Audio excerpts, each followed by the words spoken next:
Bonjour à tous, je m'appelle Aurélie. Mon travail consiste à vous accompagner dans l'évolution de votre carrière. Après avoir constaté que de nombreuses personnes cherchent à découvrir de nouveaux métiers, j'ai décidé de partir à la découverte de salariés et de chefs d'entreprise qui acceptent de partager avec nous leur expérience. Chez Super Compétences, nous mettons notre expertise à votre service pour que vos projets prennent vie. Je suis très contente de vous partager l'enquête métier du jour. Vous êtes prêts? C'est parti! Bonjour à tous et bienvenue dans ce nouvel épisode. Je suis aujourd'hui en compagnie de Jennifer, qui est avocate et qui va nous partager les dessous de son métier. Bonjour Jennifer, Bonjour, comment ça va? bien merci et vous? Très bien, très bien. Je suis très contente de vous accueillir et de découvrir un peu plus ce métier. Est-ce que vous pouvez commencer par vous présenter, nous dire un peu qui vous êtes et qu'est-ce qui vous a amené à être avocate? Bien sûr, alors, je suis avocate moi au barreau de Marseille depuis 2012, donc ça fait maintenant 12 ans. Le projet qui m'a un peu portée, c'était qu'au départ, j'étais dédiée à la cause des victimes d'agressions sexuelles. Moi, c'est vraiment ça qui m'a mais c'est très personnel, hein.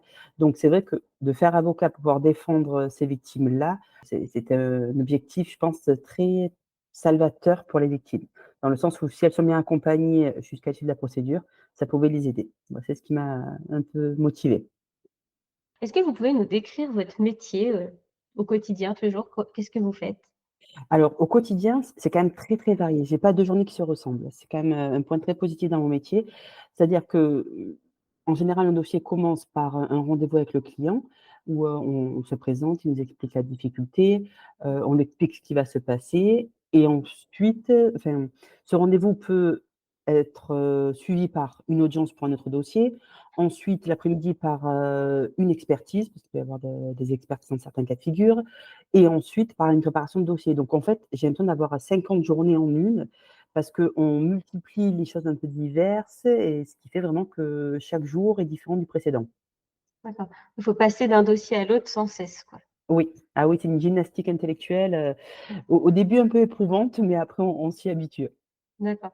Donc en fait, oui, les tâches, sont variées, les missions, Oui, c'est il y a plein de choses, c'est pas que représenter quelqu'un, lors d'une audience, quoi. tout à fait. Ah oui, en fait, le travail d'audience est presque minoritaire parce qu'on peut être très, très bon à une audience. Si on a mal préparé son dossier en amont ou mal préparé son client, ça peut se révéler catastrophique. Donc les gens ne le voient pas, mais l'audience n'est que la partie émergée de l'iceberg, en fait, vraiment. Et faut vraiment qu'on prépare en amont, qu'on prépare aussi après l'audience parce qu'il y a aussi des suites judiciaires à apporter, des explications à donner. Donc vraiment, l'audience est, vraiment la partie restreinte et là, je parle du rapport au dossier au client, mais il y a tout le côté un petit peu administratif aussi d'une affaire qu'on ne voit pas, mais préparation de conclusion, la préparation de dossier d'aide juridictionnelle. Il y a plein de choses qui ne sont pas stricto sensu, enfin purement liées à l'audience civile ou pénale, mais qui sont un petit peu, satellites autour. Quelles sont vos conditions de travail? Vous travaillez tous les jours? Le Alors week-end aussi? l'avantage de notre métier, c'est qu'on est très, très libre. Sous réserve des contraintes d'horaire, liées aux audiences, on fait ce qu'on veut. Après la réalité, c'est qu'il faut quand même travailler. Donc partant de là, on travaille un peu comme on veut, mais beaucoup. Et ça, c'est une vraie réalité, c'est-à-dire que moi, j'ai la chance, par contre, par exemple, d'avoir un enfant en bas âge. Je me suis organisée pour pouvoir, la récupérer tous les soirs à une heure à peu près décente. Mais c'est-à-dire que j'ai fait le choix de travailler un petit peu le week-end, parfois 2 soirs par semaine. Voilà, on c'est vraiment une grosse flexibilité, mais il y a pas de secret. Il faut quand même travailler ses dossiers, un petit peu tout le temps malheureusement, mais c'est ce qui conduit à une bonne qualité de travail. D'accord. Est-ce que alors je pose une question, je ne connais pas du tout la réponse et je ne sais pas du tout comment ça fonctionne. Est-ce que quand on est avocat, c'est pareil que quand on est avocat commis d'office? C'est les mêmes avocats qui peuvent être commis d'office? Enfin, Tout à fait. En ça? fait, pour être, avocat, alors en plus, je vous le dis d'autant plus librement que j'ai été membre du conseil de l'ordre et j'ai géré cette partie de la commission d'office. Donc en fait, les avocats commis d'office se sont inscrits sur une liste. En fait, c'est un peu sur la base du bénévolat pour participer soit à des permanences, on parle toujours de l'avocat commis d'office en audience, c'est le cas, ou pour, certains cas de figure où, le justiciable, le client, n'a pas d'avocat attitré au titre de l'aide juridictionnelle, c'est-à-dire c'est pour les gens aux revenus modestes et dans ce cas, on leur attribue un avocat commis d'office. Donc sur tous les avocats présents sur un barreau, il y a une partie qui s'est inscrite sur la liste de commission d'office et en effet, ça peut être le même, avocat que vous avez choisi indépendamment de ça pour un autre dossier. D'accord et donc ces avocats-là, ils sont, mobilisables n'importe, quand? Ça dépend le cas de figure de leur intervention. Pour les D'accord, permanences, je vous dis n'importe quoi, moi d'ailleurs, je suis de permanence vendredi prochain pour un cas de figure bien précis. Ce jour-là, je suis mobilisable sur ce cas de figure bien précis toute la journée. Il y d'accord. a Ah d'autres oui, cas de figure voilà. Nous, à Marseille, c'est sectorisé. Chaque barreau a sa répartition. Mais concrètement, c'est un peu la même chose. C'est-à-dire que je peux être de permanence aussi garde à vue, être appelé en commissariat sur 24 heures en ce qui me concerne. Pendant 24 heures, je suis mobilisable à tout moment. d'accord. Voilà Très et bien. indépendamment de ça, je peux être, parachutée sur un dossier précis, pour lequel il manque un avocat, au titre de l'aide juridictionnelle. D'accord. Ah oui, c'est très sectorisé du coup. Oui. Est-ce que c'est un travail d'équipe ou c'est un travail plutôt solitaire? On aurait tendance à croire que c'est un travail très, très solitaire. Mais alors là, je parle pour, le barreau de Marseille qui est quand même très, très justement solidaire. On peut être très adversaire dans un dossier, vraiment et se battre pour nos clients, chacun de notre côté, mais on va quand même se saluer en partant. On va quand même, échanger pour essayer de trouver une issue amiable. Des confrères peuvent arriver en retard, un autre confrère retient le dossier le temps que le confrère arrive. Donc on a quand même une grosse confraternité qui fait que comment dire? La concurrence est agréable. Voilà, je sais D'accord, pas mais voilà, alors, évidemment, je parle, à Marseille, on est 2 700, je crois. On va pas dire que 100 des confrères, sont, voilà, tous, aussi agréables que ça, mais la grosse majorité, répond à ce comportement. Donc voilà, ça change pas la ténacité qu'on peut avoir dans les dossiers, mais on le fait toujours, enfin, je l'espère élégamment et voilà et on a tous parce qu'il faut savoir qu'on est soumis à un secret professionnel qui est le plus strict possible. Donc les dossiers compliqués, on peut en parler à personne, vraiment. Donc parfois, de s'épancher sur un confrère sans plus citer le nom, ou un confrère qui a déjà connu cette problématique-là, ça peut faire du bien. Parce que c'est vrai que moi j'ai assisté des victimes de viol, de choses très, très lourdes ou même un client qui est difficile, il y a que nos confrères qui peuvent nous comprendre. Donc c'est vrai que ça se voit pas de prime abord lors des audiences, mais dans les coulisses, on peut souvent, compter les uns sur les autres. d'accord. Quelles sont les compétences nécessaires pour faire votre travail? Alors, pour moi, il faut déjà être travailleur, en fait. On peut pas si on veut être un bon avocat, faut être travailleur, faut être rigoureux, faut être, forcément un peu perfectionniste pour donner le meilleur de soi et il faut aimer l'être humain. Parce que c'est vrai que on se bat pour des gens qui parfois sont vraiment anxieux parce qu'ils sont dans une situation, on peut comprendre et où ils sont poursuivis, ou sont attaqués par, une personne potentiellement qu'ils connaissaient. Donc on a des gens qui sont parfois en panique. Quand on est en panique, on peut être parfois un petit peu désagréable ou donc voilà, l'avocat doit être quelqu'un qui aime l'être humain et qui comprend un petit peu, ce cas de figure. C'est primordial parce que parfois la personne qu'on représente ou qu'on assiste, elle est seule contre tous. Qu'elle soit du bon côté de la barre ou pas, hein, mais parfois elle est seule pour des raisons, que nous ignorons. Mais, on va être un peu le seul rempart contre parfois des gens qui sont très désagréables en face. Donc, faut vraiment aimer, l'être humain, la solidarité, c'est vraiment et par contre, faut beaucoup travailler, faut se lever le matin et être motivé. Question un petit peu, plus particulière, c'est pas compliqué de défendre, tes accusés? Parce que il y en a souvent qui se posent la question Bien quand sûr. même, comment on Alors fait? tout à fait.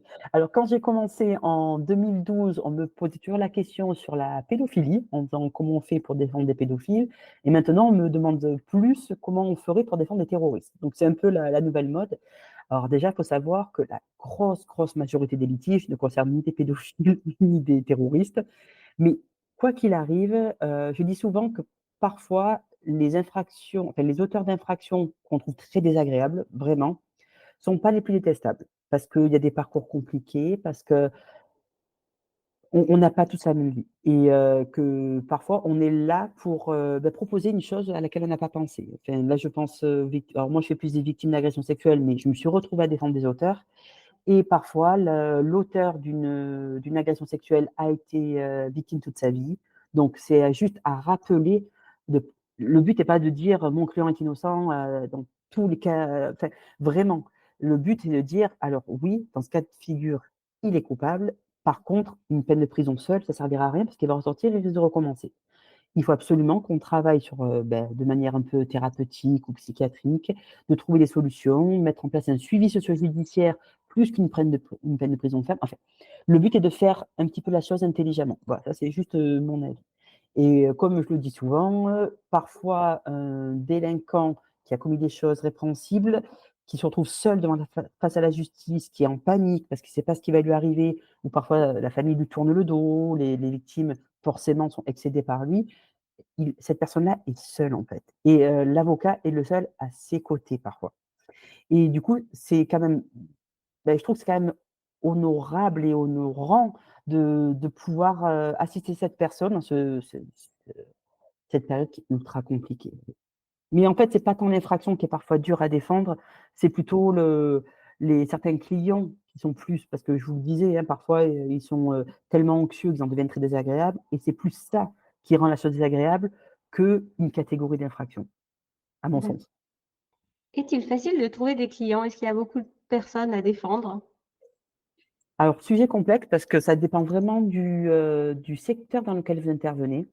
Selon le secteur d'activité, il y a plus de clients et alors je vais être très, très franche, il y a plus d'argent aussi.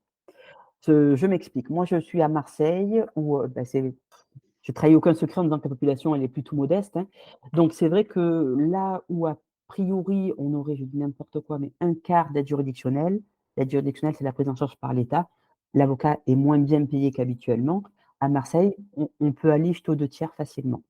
Donc c'est vrai que selon le contentieux, il va être moins rémunérateur quand bien même vous avez plein de clients. Donc la question, elle est vraiment pas simple et même la définition des honoraires, elle est fonction de plein de facteurs et d'un avocat à l'autre, ça peut être du simple au double. Donc c'est vrai que quelqu'un qui aura 3 clients au double de mes honoraires va s'en sortir bien mieux. Donc la question, elle est complexe, ce d'autant plus que désormais la pub se fait beaucoup sur les réseaux sociaux et il faut savoir que les avocats ont une déontologie quand même très stricte. La publicité, elle est, permise à certaines conditions que depuis peu. Donc et puis c'est pas dans notre ADN de nous vendre sur les réseaux sociaux, enfin on est censé agir avec dignité. Donc c'est vrai que des vidéos TikTok, c'est pas très compatible en fait. Donc voilà, on est obligé de un peu de manœuvrer entre le processus pour retrouver des clients en restant digne et avec, tout cet apport qui sont emmenés par les réseaux sociaux. Donc c'est pas un exercice facile. Vraiment, et c'est vraiment propre à chaque avocat, à chaque contentieux et à chaque localisation aussi. D'accord. Est-ce qu'il est possible d'évoluer une fois qu'on est avocat? Alors évoluer, il y a 2 cas de figure que je vois, soit changer carrément de profession et on a des circuits internes qui nous permettent de prétendre à des postes de magistrats, toujours dans le domaine juridique, mais pas le même, on rentre dans la fonction publique. On a des passerelles qui nous le permettent au bout d'un certain nombre d'années, je crois. Et sinon, il est possible aussi de changer de contentieux. C'est-à-dire que si pour une raison ou pour une autre, un avocat décide, je caricature, mais moi vous comprenez, moi je fais que du droit social. Si j'ai envie de faire du droit des sociétés et que je me forme pour ça, à tout moment je peux changer. Libre à moi de le faire, il faut juste que je trouve des clients qui ont besoin d'un avocat en droit des sociétés. Quel est le parcours pour parvenir au métier d'avocat, le diplôme obligatoire? Alors il faut alors de mémoire un master 2 maintenant je crois, parce qu'il y a eu une réforme, donc c'est l'équivalent d'un bac+5 et au bout de cette période, on passe un concours qu'on appelle le CRFPA. C'est un examen et cet examen nous permet d'accéder à l'école des avocats qui dure 18 mois. Il y a notre examen final après lequel vous si vous réussissez, vous prêtez serment. Donc en fait, vous comptez, 8 ans après le bac. Quel conseil vous pourriez donner à une personne qui souhaiterait faire ce métier? Alors déjà de s'accrocher.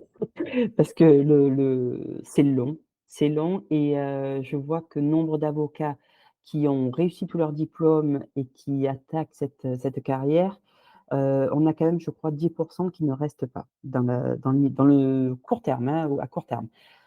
Donc voilà, donc de se préparer, de faire beaucoup de stages, vraiment, parce qu'il faut voir la réalité, l'envers du décor, voir quelle est la relation clientèle qui vous plaît, parce que c'est compliqué vraiment de pouvoir accompagner un client dans les meilleures conditions et de toujours s'améliorer, toujours donner le meilleur de soi-même. Tout ce qu'on apprend Parfois, c'est fait de manière très ingrate. On est obligé de se lever tôt pour travailler un dossier qu'on maîtrise pas trop.